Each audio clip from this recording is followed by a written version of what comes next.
নমস্কার, আমি সাধনা। আবার একটা নতুন ভ্লগে আপনাদের স্বাগত জানাই। তো এই যে সকাল সকাল আমি এখন আলু কাটতে বসেছি। আজকে করব চিকেন আর কি। গত রবিবারে মাংস অনেকটাই এনেছিল, তো সোমবারে রান্না করিনি, কারণ পরপর দুদিন মাংস কেউ খেতে চায় না, ওই জন্য সোমবার করিনি। আর মঙ্গলবার তো নিরামিষের দিন, ওই জন্য মঙ্গলবার করিনি। তো আজকে বুধবার, তো ফ্রিজে রেখেছিলাম, ধুয়ে আবার বের করে ধোবো। তো আজকে মাংস রান্না করবো, সেই জন্য আলু কাটতে বসেছি, আলু ছিলতে বসেছি। আলু এখন ছিলতাম না, তো আমি বাসি কাজ সারলাম, দিয়ে মুখ টুক দিয়ে স্নানে ঢুকবো। তো আমার বরেরও টাইম হয়ে যাচ্ছে, ও বলছে আমি আগে স্নানটা করে নিই, তারপর তুমি করো। তো বসে থেকে আর কি করবো, সেই জন্য ভাবছি যে মাংসের জন্য আলুটা ছিলে রাখি, তবু আমার কাজ এগিয়ে থাকবে, ওই জন্য আলু ছিলতে বসেছি। আর এইদিকে তো জল খাবার করা হলো, তারপরে মিঠি আর সৌভিকে আবার ঘুম থেকে উঠালাম। এদিকে আমার বর স্নান করে বেরোলো, এবার আমি স্নান করতে যাব। তো এই যে স্নান টান সেরে পুজো টুজো করে চলে এসেছি ছাদে জামা কাপড় মেলতে শুধু আমার নাইটি আর আমার বরের লুঙ্গি। স্নান করলাম আরও দুজন, তাই মেলে দিলাম। নিচে মেলায় যাই এখন, তো যদি নিচে মেলি তো সারাদিন লাগবে শুকোতে, তো ছাদেই দিয়ে দিই। 1 ঘন্টা 1.5 ঘন্টা লাগবে শুকোতে, আমার রান্না করতে করতে শুকিয়ে যাবে, তখন নিয়ে চলে যাব, ওই জন্য ছাদে দিই। আর সকালবেলা ছাদে রোদটা না বেশ ভালো লাগছে। সারাদিন রোদ, বাইরে রোদে থাকলে তাপ লাগে, কিন্তু এখন স্নান টান করলাম তো ওই জন্য রোদের মধ্যে মনে হচ্ছে কিছুক্ষণ থাকি, এই জন্য কিছুক্ষণ আছি বলতে প্রায় 2 মিনিটের মতো থাকবো আর কি। তো বেশিক্ষণ থাকার উপায় নেই, কারণ গিয়ে আবার রান্না করব, মিঠিকে স্নান করাবো, টাইম হয়ে গেলে স্কুল নিয়ে যাব, অনেকগুলো কাজ বাকি আছে। সকালে কাজ তো প্রায় অনেকের থাকে, আর সকাল থেকে ঘুম থেকে উঠেই যে কাজের চিন্তাটা থাকে সেটা সবারই থাকে, সেটা তো আপনারাও জানেন। সেই জন্য বেশিক্ষণ বসবো না। আর এই দেখুন ওই দূরে কুয়াশাচ্ছন্ন, দেখতেও ভালো লাগছে। পাহাড়ি এলাকায় যেমন কুয়াশাতে পাহাড়গুলো ঢেকে থাকে, ঠিক সেই রকম দূরের বাড়িগুলো, গাছপালাগুলো কুয়াশায় ঢেকে আছে, দেখতেও ভালো লাগছে। সে আপনাদের কাছে একটু শেয়ার করলাম প্রাকৃতিক দৃশ্য, কি ভালো লাগছে না? আর সকালবেলা ওয়েদারটা যেমনই থাক না কেন, সকালবেলাটা বেশ ছাদে খুব ভালো লাগে। এমনিতেও সারাদিন থাকলে ছাদে ভালো লাগে, মন টন খারাপ হলে ছাদে এসে বসলে এমনিতেই মন ভালো হয়ে যায়। তো চলুন তাহলে যাই নিচে, চা গরম করব। এদিকে আলু কাটার পরে মশলা করে নিয়েছি শিলনোড়ায়, পেঁয়াজ বাটা, রসুন বাটা আর টমেটো বাটা করলাম। আর ওইদিকে তো তার আগের দিন করে রেখেছিলাম জিরে, ধনে, আদা, রসুন সব কিছুই শুকনো লঙ্কা সব কিছু বেটে রেখেছিলাম, ফ্রিজে তো মশলা করাই ছিল। আর আজকে শুধু বাটলাম রসুন আর পেঁয়াজ আর টমেটো, এটি বাটলাম। আর তার সাথে ছিল দই। আর মাংসটাকে আজকে কাঁচাই আগে কিছুক্ষণ মাখিয়ে রাখবো মশলা দিয়ে, দই দিয়ে, লবণ হলুদ দিয়ে, তেল দিয়ে, সব দিয়ে। তো এদিকে দই দিলাম, মশলা দিলাম, তেল দিচ্ছি, লবণ হলুদ দিয়ে দিচ্ছি সাথে। এখন বেশ কিছুক্ষণ ধরে মাখাবো। এই বেশিক্ষণ মাখিয়ে রাখলে মাংসটা বেশ টেস্টি হয়। আমার বাবা যখন আমাদের বাড়িতে মাটন হতো আর কি, প্রায় অনেক দিনের কথা সেটা, তখন উনুনে রান্না হতো, গ্যাস তখন আসেনি, 2000 সালের দিকে। আমার বাবা মাংস এনে, মাটন আর কি, তো সে মাটন এনে ধুয়ে এইরকম মশলা মাখিয়ে রাখতো বেশ কিছুক্ষণ ধরে। আর আমার বাবা যেদিন মাছ মাংস হতো সেদিন আমার বাবাই রান্না করতো, তো ভীষণ টেস্টি হতো। আর যখন রান্না হতো, সেই রান্না করা কষা মাংস আমাদের দাদা আমাকে সবাইকে এক পিস করে আলু আর 1 পিস করে মাটন কষা দিত, এত সুন্দর লাগতো। আর আগেকার রান্না, মাটির উনুনের রান্নার স্বাদটাই আলাদা। আর সিম্পলভাবে প্লেনভাবে রান্না করলেও কিন্তু স্বাদ হতো, এখন সেই আর স্বাদটা নেই। যতই তেল মশলা দিয়ে গ্রেভি করে রান্না করা হোক আর যতই কষিয়ে রান্না করা হোক, সেই স্বাদটা আর নেই। তো যাই হোক, এই মাংস মশলা দিয়ে মাখাতে মাখাতে আমার বাবার কথাই মনে পড়লো। তো সেই রকম তো আর পারবো না, কিছুক্ষণ মাখিয়ে রাখবো। আর মাখিয়ে রাখার একটা উদ্দেশ্য হচ্ছে যে 2 দিন ধরে ফ্রিজে ছিল, তো ফ্রিজের মাংস ভাজলে কেমন ছেড়ে ছেড়ে যায়, আর ভালো লাগে না। তো ওই জন্য আজকে কাঁচাই মশলা দিয়ে মাখিয়ে বেশ কিছুক্ষণ রেখে তারপরে রান্না করব। আর তার সাথে করব করলা ভাজা। আর এখন মাখিয়ে রাখলাম, আর আলু পরে ভেজে নেব। আলু ভাজার পরে একসাথে মাংস রান্না করব। আলু ভাজার পর, আলু ভেজে পরে দেবো যখন মশলায় জল দেবো তখন। তো এদিকে মশলা মাখানো হয়ে গেল মাংসের মধ্যে। আর তার সাথে এই দেখুন, এই যে মাংসের জন্য আলু ভেজে নিচ্ছি, আলু লাল লাল করে ভাজাও হয়ে গেল। তুলে রেখে দিলাম এখন একটা বাটিতে, যে বাটিতে মাংস রাখবো সেই বাটিতে। আর এই যে উচ্ছে কাটা ছিল, উচ্ছেটাও এখন ভেজে নেব। তো আজকে মাংস আর উচ্ছে ভাজা হবে। এখন ঘড়িতে বাজে প্রায় 9:30। তো চলুন। এদিকে একদিকে করলা ভাজা বসেছিলাম, করলা ভাজা হয়ে গেছে, করলা ভাজা নামালাম। আর ওইদিকে বড় কড়াইয়ে মাংস বসিয়েছি। তো আর এদিকে লেবু লবণ চিনি জল করছি। আসলে সৌভিকের পেট খারাপ হয়ে গেছে আর স্কুলও যাবে পরীক্ষা দিতে, তো আমাকে লেবু চিনি জল করে দিতে বললো। তো আমি করে দিচ্ছি, পেট ঠান্ডা থাকবে আর পরীক্ষাটাও ভালোভাবে দিবে। তো একটুতেই পেট খারাপ হয়ে যায়, তো এই লবণ চিনি জল একটু বেশি করেই করলাম। এখান থেকে আবার একটু মিঠিও নিলে একটু আমিও নিলাম, আর বাদবাকি সৌভিককে দিলাম। আর এদিকে তো মশলা কষানো চলছে। মিঠিকে তেল মাখিয়ে দিলাম, মিঠি স্নান করবে আর কি। তো ও এখনই পড়ে উঠলো, এখন ঘড়িতে বাজে হচ্ছে 10:15। তো ও লবণ চিনি জলটা সৌভিকে দিও বলে নিয়ে গেল, তেল মাখালাম, তারপরেও স্নানে ঢুকবে। তো এদিকে আমি রান্নাটা বসিয়ে দিচ্ছি, রান্না হচ্ছে, মশলা কষানো চলছে, মশলা প্রায় কষানোর দিকেই হয়ে এসেছে। এরপরে জল দেব। তো ভালোভাবে না কষালেও আবার নয়, ভালো লাগে না।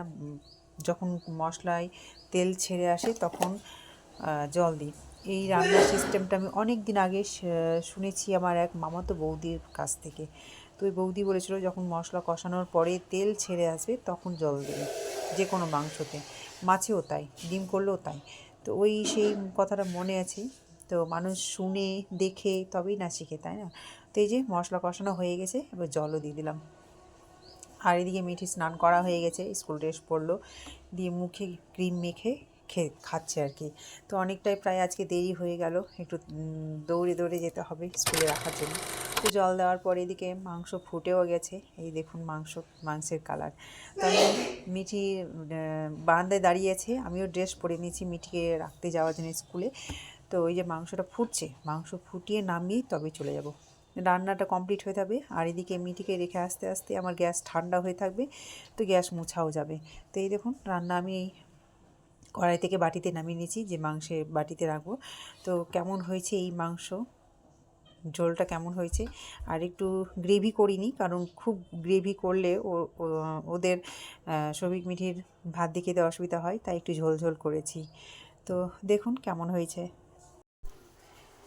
এদিকে এখন ঘড়িতে বাজে 1টা। তো সৌভিককে খেতে দিলাম আর তার সাথে আমিও বসে গেলাম, যে একবার সৌভিককে খেতে দেবো আর একবার আমি খাবো, ওই জন্য বসে গেলাম। তো আজকেও খুব তাড়াতাড়ি খাওয়া হয়ে গেল। তো খাওয়া দাওয়ার পরে সৌভিক যাবে স্কুল, পরীক্ষা দিতে যাবে, আর আমি যাবো মিটিকে আনতে। তো খাওয়া দাওয়া করে নিচ্ছি। আর এদিকে উচ্ছে ভাজা করেছি, তো সৌভিক খেলো না, বলছে উচ্ছে খাবো না, পরীক্ষা দিতে যাব। তো সব উচ্ছে আমাকে দিয়ে দিল। তো প্রথমে উচ্ছে ভাজা দিয়ে ভাত আমি খেয়ে নিচ্ছি, পরে মাংস দিয়ে খাওয়া যাবে। যে কোনো দিতে আগে এমনি খাই বা ভাত দিয়ে খাই, দিতে খাওয়া হয়ে গেলে তারপর যেগুলো সবজি টবজি থাকে সেগুলো খাই। এখন টাইম দেখছি যে ঘড়িতে প্রায় 1:30 বেজেও গেছে, তারপরে তো মিটিকে আনতে যেতে হবে। আর এদিকে প্রচণ্ড হাওয়া দিয়েছে, ছাদে গিয়েছিলাম নাইটি আনতে, তুলতে গিয়েছিলাম। তো গিয়ে দেখছি আমার নাইটিটা আছে আর আমার বরের লুঙ্গিটা পরে এত হাওয়া দিয়েছে যে পাশের বাড়ি একেবারে নিচতলায় পড়ে আছে। দেখলাম চারিদিকে খুঁজলাম, খুঁজে পাচ্ছিলাম, দেখছি যে আবার নিচে পড়ে আছে। তো কোনটা দিয়ে যাব ভেবে পাচ্ছি না, রাস্তা কোনটা দিয়ে আছে, মানে প্রত্যেকটা বাড়ির সঙ্গে বাড়ি লেগে আছে। তো তো সরু অল্প একটু রাস্তা ছাড়ি, তো কোনো দিনও যাইনি, রাস্তা কোনটা সেটাও বলতে পারছি না। তো বাড়িওয়ালা দিদিকে বলবো যে ওইদিকে লুঙ্গি পড়ে আছে, কি করে যাব রাস্তায়, রাস্তা তো খুঁজে বের করতে হবে, এটাই এক সমস্যা, টাউনে থাকলে এটাই সমস্যা হয়। তো মিটিকে আমি টিউশনে রেখে আসলাম, আজকে টিউশন ওর 4টা থেকে, কারণ 4টা থেকে 6টা অবধি ও টিউশন পড়বে, তারপরে গানে যাবে। এই বুধবার দিনটা টিউশন ওর 1 ঘন্টা আগেই হয়, 1 ঘন্টা আগে থেকেই পড়াতে শুরু করে, সেটা বলেছিলাম সেই জন্য। তো না হলে গানের দেরি হয়ে যায়, 5টা থেকে যদি পড়ায় 5টা থেকে 7টা অবধি টিউশন পড়বে, আর তারপরে যদি গানে যায় তো বাড়ি আসতে প্রায় রাত 10টা। ওই জন্য 1 ঘন্টা আগেই টিউশন পড়াতে বলেছিলাম। তো তাই 4টার সময় রেখে এসেছি, আর সাথে গানের ডায়েরিটাও নিয়ে যেতে বলেছি। মিঠি নিয়ে যেতে চাইছিল না, বলছে আমি টিউশন থেকে বাড়ি আসবো, বাড়ি থেকে গানে যাব। তো সেটা একরকম দেরি হয়ে যাবে। তা আমি বললাম যে না, তুই ডায়েরিটা নিয়ে যা, আর টিউশন থেকে আসার পথে তোর টিউশনের ম্যামের সঙ্গে চলে আসবি, দিয়ে গানের ক্লাসে ঢুকে যাবি। তো ও কিছুতেই নিয়ে যেতে চাইছিল না, একটু বকাও দিলাম, কারণ ও যদি আবার টিউশন থেকে বাড়ি এসে তো প্রায় অনেকটাই দেরি হয়ে যাবে, তাহলে 4টা থেকে করে লাভ কী ও টিউশন, যখন মিঠি স্কুল থেকে এসেছিলো তখন ও বাড়িতে ভাত খায়নি, কারণ স্কুলে মিড ডে মিল খেয়ে এসেছিলো। আজকে ডিম ভাত দিয়েছিল, সোমবার বুধবার আর শুক্রবার ডিম ভাত দেই, তো ওর পেট ভরেই ছিল, খায়নি আর কি। তো যখন টিউশন যাই তখন ওকে খাইয়ে দিলাম, কারণ সেই বাড়ি আস্তে আস্তে 9টা 10টা, তো মাঝখানে টিফিন হবে না, খিদেও পেয়ে যেতে পারে। আর টিউশন আর গান দুটোই কঠিন ব্যাপার, তো খিদে তো লাগবেই। সেই জন্য ওকে ভাত খেতে চাইছিল না, তো একটু জোর করেই খাওয়ালাম। আজকে মাংস করেছিলাম যদিও, তো জোর করে খাওয়ালাম। আর তারপরে এই যে ওকে খাইয়ে টিউশনে রেখে এসে কিছুক্ষণ বসেছিলাম, আর তারপরে যে সন্ধ্যা দিচ্ছি। তো আপনাদেরকে সবাইকে শুভ সন্ধ্যা। সন্ধ্যাবেলায় যে সন্ধ্যাবাতি দিচ্ছি, তারপরে সন্ধ্যা দিয়ে সন্ধ্যের চা তো আবার আছেই, চাটা হবে। আর সন্ধ্যা দেওয়ার 10-15 মিনিট পরে আমি ঠাকুরের আসন থেকে ঘণ্টা, শঙ্খ সব কিছুই তুলে নেব, কারণ ধুয়ে রাখবো। আগামীকাল হচ্ছে বৃহস্পতিবার, তো ধুয়ে রাখলে আমার একটু কাজটা এগিয়ে থাকে, তাড়াতাড়ি পুজোটা হয়। তাড়াতাড়ি বলতে তো ওইটুকুই কাজ এগিয়ে থাকে, তাড়াতাড়ি আর কোথায় হয়। বৃহস্পতির দিন তো একটু দেরি করেই হয় পুজোটা। তো যাই হোক, সন্ধ্যাবাতি আমার দেওয়া হলো। আর এই যে সন্ধ্যা দেওয়ার পরে ঠাকুরের আরতি মাথায় নিলাম। চলুন তাহলে। আজকে দুধ নিয়ে আসলো দোকান থেকে, তবে দুধ গরম করতে বসালাম, তারপরে এই যে চা বসেছি। চায়ের জল ফুটছে টকবক করে, আর ওইদিকে মুড়ি মাখা প্রস্তুতি চলছে। তো তারপরে এই যে মুড়ি মেখেছি, গাজর, মটরশুঁটি, চানাচুর, তেল লবণ দিয়ে। এটা খাবো আমি, আর প্লেন আর একটা বাটিতে যেটা নিয়েছি শুধু চানাচুর আর মুড়ি। এটা শুধু প্লেন চানাচুর আর মুড়ি খাবে সৌভিক আর সৌভিকের বাবা, আর আমি খাবো এই যে এটা দিয়ে, গাজর মটরশুঁটি দিয়ে। তো আর চাও হয়ে গেছে সাথে। তো শুভরাত্রি। এখন যাচ্ছি মিঠিকে আনতে। ওই যে টিউশন থেকে গানে গিয়েছিল, তো গানের ম্যামকে ফোন করলাম, অনেকক্ষণ হয়ে গেল, তো প্রায় 9:30 বা কাছাকাছি। তো ফোন করলাম, তো 5 মিনিট পরে আসতে বললো, তো গেলাম। সাথে বেতনটাও নিয়ে গেলাম সাথে, কারণ বেতন তো দিতেই হবে। আর এই যে মিঠিকে নেওয়ার জন্য বাইরে দাঁড়িয়ে আছি গেটের সামনে। তো যাই হোক, মিঠিকে নিয়েও নিলাম। আর গানে ম্যাম অনেক কিছুই বললো, জিজ্ঞাসা করলাম আজকে কেমন হয়েছে, কারণ গত বুধবারে তো ভালো করেনি, ওর স্যার ম্যাম দুটোই বকেছে, আর বলেছে এরপরে যদি না পারিস তো কান মলে দেবো।